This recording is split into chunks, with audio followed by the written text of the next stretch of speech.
Welcome to the Jack Yates High School Community Forum. I'm your host, Monica Jacobs, and today my guest is Michelle Ostrander of the Houston Area Women's Center. 1 in 5 high school students reports experiencing physical and/or sexual abuse in their dating relationships. 60% to 80% of all rapes involve acquaintances or friends. 1 in 14% of the cases reported, the rapist is a close friend of the family or a family member. Women are less likely to report a rape by a friend or a relative. Welcome to the show, Michelle. How you doing? Good. Could you tell us a little bit about yourself? I'm the manager of education and training at the Houston Area Women's Center, and part of that job is coordinating the Teen Dating Violence Project. I'm going out and speaking to the community about domestic violence, about sexual assault, and sexual harassment. I've been involved in the movement to end domestic violence and sexual assault against women and children for about the last 5 years as a volunteer and as a staff member. Okay. When exactly was the Houston Area Women's Center established and by whom? It was established in 1977 by a group of volunteers here in Houston, both men and women. And it started first with a hotline. And that hotline was for general information and referral for the community, but they were so overwhelmed with calls from battered women who had nowhere to go for safety that the next year they opened a shelter for women and children. And that first shelter had 11 beds.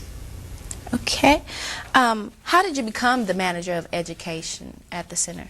When I started at the center, I was working on our hotline. And we have a 24-hour hotline. It's 528-2121 for survivors of domestic violence. And I began working in that area, and then eventually I moved into the manager of education training. Okay. What do you do as manager? I do a lot of public presentations to the community, to church groups, to community groups, to students. We do a lot of professional in-service training to law enforcement, physicians, lawyers, about domestic violence, about sexual assault, and sexual harassment. What kind of services are offered at the center? We really have 2 primary programs. We have a program for domestic violence survivors that includes women and children, and also men.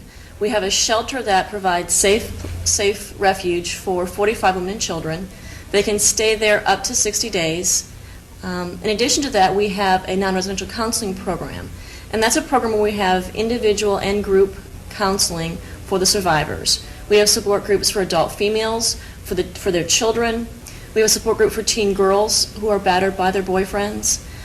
We have a support group for lesbians who are survivors of domestic violence. In addition to that, we have individual counseling for all of those individuals, plus individual counseling for males who are survivors of domestic violence. The other primary program is our sexual assault program.